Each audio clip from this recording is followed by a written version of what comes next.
All right, Mike. So you said you hadn't watched any film on your opponent. What was your assessment of it? Yeah, it was everything that my coaches had said. In all honesty, I don't like to make any kind of excuses whatsoever. And I've been in a situation before, but this was the worst I've ever had it.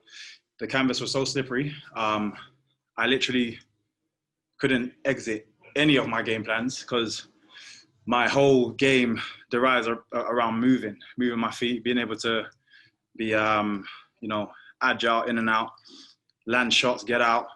Again, I don't know if people will be able to see it during the fight, but one, I had to change my style. I threw a punch and spun myself around, and he threw a kick and nearly threw himself off. And I can see he was being tentative on his kicks, actually throwing them with any kind of maliciousness. So it's basically because the canvas is so slippery. So I decided to go very traditional boxing style, not throw any kicks, not bounce, which made it a lot harder I made myself an average fighter, which made it a lot harder to cover the ground I needed to land the shots, and then had to kind of play a grappling game, which again, I'm happy to do, but don't care for. I want to do a spectacular finish, and have a spectacular fight, but it's what it is. We'll now open it up to media. Donna? Michael, you told me in the pre-fight interview, ask me this question afterwards. Where does Ross Houston rank in your opponents? Again, it's a difficult assessment. He had a few game plans I could see where he was trying to think smart, counter my attacks instead of try to instigate any attacks. He did a very nice timed double leg in the first round, I believe, which again, he's waiting for me to instigate the attacks and counter and get underneath me. But again, it just made everything a lot more difficult, and I feel like I made him look way better than he actually is. And I don't mean that in any disrespectful way. I just feel like I made him seem that much closer to me simply because I wasn't able to do what I do best. When do you want to get back in there? I mean, obviously, we usually see you well able to get back in there in a couple of weeks' time because you've knocked someone out in the first couple of minutes. This one went a bit longer. It was a bit more of a strenuous one. And of course, if you want to fight Douglas Lima, you would be sitting out quite a while because he has a fight lined up. When do you want to be back in the cage? As soon as possible, to be fair. Like, if I have to take one more fight, before Douglas Lima, but as you say, because he's got the fight and then he'll probably have a little bit of time off, then, I'll keep busy and get another fight in between that. But yeah, I just want to be fair, I'm annoyed at that performance. So I kind of want to get back out there and just remind people, who MVP is. Giancarlo? Hi, Michael. Congrats on the win. You mentioned there maybe getting another fight. This fight was at catchweight, so would welterweight be something appealing to you, or would you consider moving up to 185? No, to be fair, it just wasn't fast to have to cut the weight. I feel like if, two fighters are able to mutually agree and it's not a title fight, then, it's no one else's business. Spoke to his camp. They were happy, just made because of all the COVID and having to do a lot of your own weight cuts in your room, not having access to gyms and blah, blah, blah. It just makes it a lot less strenuous on us as an athlete. We already have to train extremely hard just to make it to the event, let alone having the extra stress in that, that last week of the fight. So we made an agreement and just did it there. But I'm happy to, if everything starts to get back to a bit more normality, to get back down to welterweight. And final question for me, North America, CBS Sports in the States. What do you hope this new partnership with Bellator will do for yourself and the rest of the welterweights in the promotion? I hope it gives, the amazing, talented fighters here at Bellator, the just exposure that they deserve. There's some amazing athletes over here, and we tend to get, downplayed because of other bigger organizations. So I think this will help shine a light on the athletes that are here. Santiago? Michael, greetings from Amsterdam. Congratulations on a beautiful performance. In the first round, Ross was keeping up with you quite good, but in round 2 and 3, he was clearly fatigued while you were still very energetic. Did you feel that in the cage? Yeah, definitely. And then in the second round, when I got the takedown, him on the floor, I landed a couple of nice body shots, and then unfortunately landed a shot to the back of the head, which was unintentional. It's because he was moving around so much, which obviously allowed him to stand back up. But I felt I was if I was able to be there a little bit longer, I definitely would have been able to cause some serious damage there. And even if he did get back up, it would have been a lot easier to maybe get the finish. But yeah, he definitely fatigued in rounds 2 and 3. Your teammates Alfie Davis and Mike Shipman had pretty good wins as well. Now you join them on the winners list. This has to be a very good 2 weeks for the London shoot fighters, right? It's an amazing couple of weeks. And the way we all are, we're all going to not be happy with our performance and want to get back out there as soon as possible. And just keep shining a light on ourselves and even more importantly, our gym. And then last thing for me, Michael, you fought all over the world, but I can imagine Amsterdam is a city that's still on your to-do list. Do you think Bellator should visit Amsterdam next year? And would you like to be a part of that? Oh, no, 100%. I've got many friends in Amsterdam. I love the city. And again, I've said it before, they truly appreciate martial arts and combat because it's just, especially kickboxing, it's been a part of their world for so long, and they're just absolutely amazing at it. So they definitely would appreciate combat sports in MMA being over there, and they'll definitely appreciate Bellator specifically going to Amsterdam. And I've done a few London shows when the Dutch, they traveled over and they make a lot of noise. They were making more noise than the guys from London, which shows you, how passionate they are about the sport. So I'd definitely love to be in an arena just full of them, cheering. Jay Anderson. Thanks very much. And Michael, congratulations on the win. You've been fairly critical of your performance tonight, but you did show a more well-rounded game. Are there any positives you can take away, either proving something to yourself or something to the critics? No, not really. And the only reason I say that is because I always say I'm not here to try and prove to people that I am a mixed martial artist. I'm here to win fights in the fashion that I would like to win fights, and it just wasn't in that fashion. So this is why I'm heavily critical of my performance. As everybody knows, I love to put on a show. I think this was a landmark event, and I really wish I was able to execute what I wanted to do. Yes, I may have been able to show other areas of my game, but I know I'm capable in those areas. I know a lot of people, just because they don't see it, they assume that it's just not there. But I just don't care to prove to people that it is. My teammates get to see my game. My coach gets to see my game. In the gym, many people, I've sparred many UFC fighters, ONE FC fighters, all these other different shows that are, high level. I've sparred many of them as we do a lot of cross training. They all know my game because, just you get to see a lot more. You get to be a bit more confident when you're sparring. So yeah, for me, it's just about executing a performance that I would want to, and that wasn't it. And you mentioned, you might have to take another fight before a potential bout with Douglas Lima because he is going up in weight.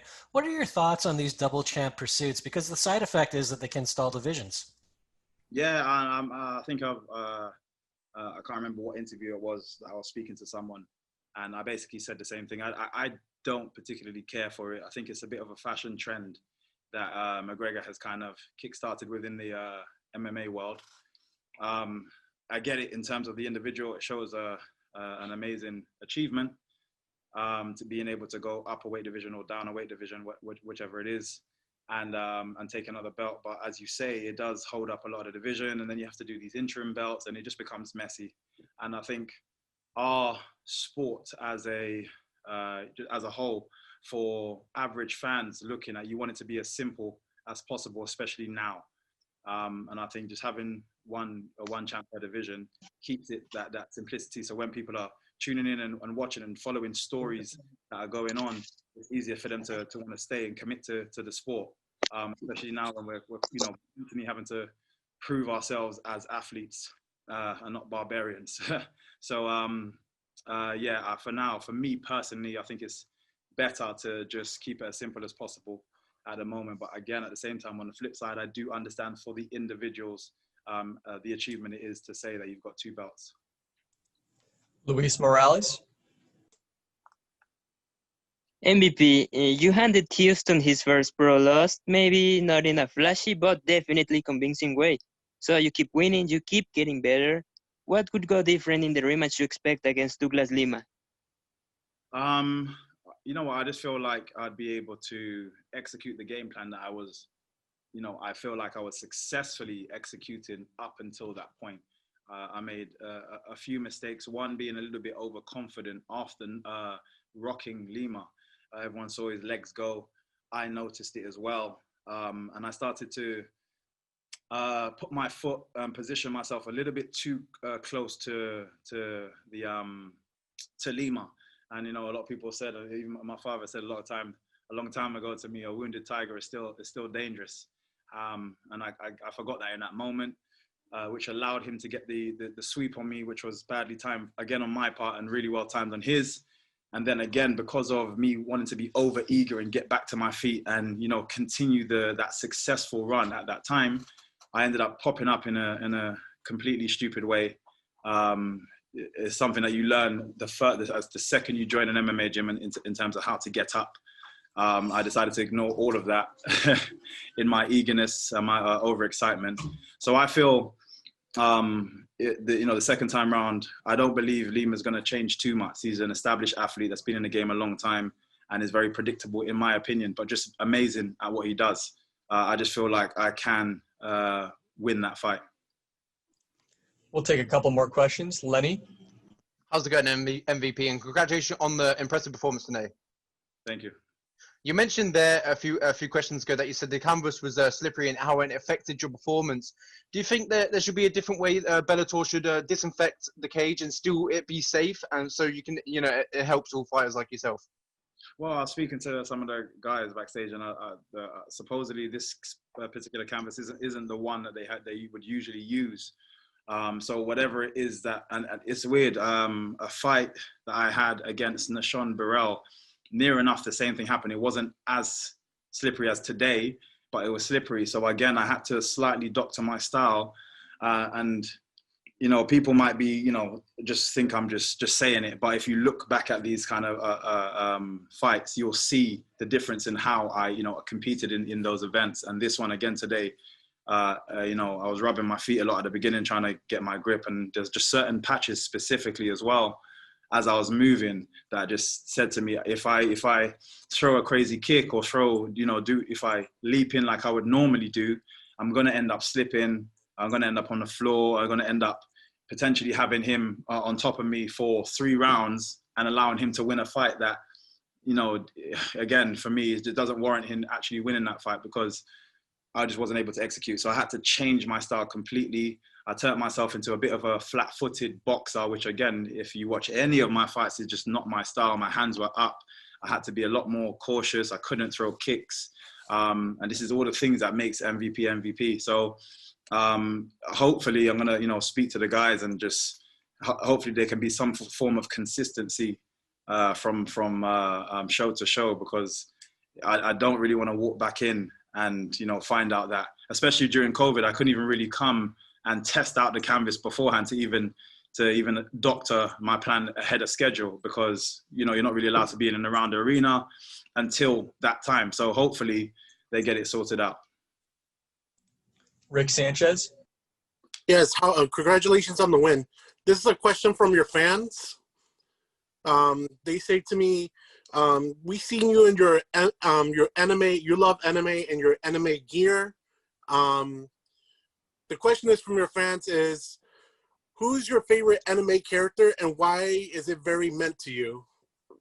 To keep it simple, I've got so many different, I love too many characters.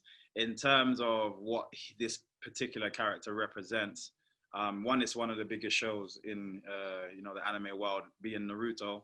And I'm going to give it to Naruto simply because of, I kind of just like what he represents in terms of, almost like not being the talented one, but constantly wanting to work hard and prove yourself, not necessarily being liked, but constantly just pushing yourself to just go for your goals in spite of these things, not being raised in, you know, the best of circumstances, but still managing to make it to the top regardless, and just having that type of mentality. And I think just for kids to watch, it's a great animation because of the lessons that it teaches you, just following his story. Again, there's many other characters that I like for even like different reasons in terms of style and their powers and, you know, their particular, you know, thing that they do. But in terms of storyline and what he represents as an animation, you know, as almost an idol in you know, their own right for the people that actually wrote those stories, Naruto definitely gets it. Our final question comes from the line of Chris DeSantiago. Go ahead, Chris. Hi, MVP. How's it going? All good, all good. So Douglas Lima recently tweeted, "I'm here waiting for a true contender." What do you have to say to that? Yeah, you know what? You know, I've been extremely active as soon as I lost that fight. You know, I keep pushing. It does feel like more and more every fight that I have now, he is you know, more and more trying to undermine what I'm doing, and I think it's simply because I think he and I both know how close that fight was, and sorry, not even how close it was, how much success that I was getting during that fight up until that point. He even admitted it afterwards, how fast I was. You know, he's never come up against anybody with that kind of speed. He said all these amazing things that had a lot to say about me as an athlete directly after the fight. And now that I want to get back in, I think he doesn't want that. You know, I think he's almost as worried about what could happen the second time round, which is why he's near enough every fight I hear something from him that basically suggests he doesn't want to make this fight happen again. Which for me just means I live in his head. I'm happy, and I'll like Naruto, I will keep pushing. I will keep pushing until we both end up back in that cage. All right. Thanks for the time, Michael. Congratulations. Thank you.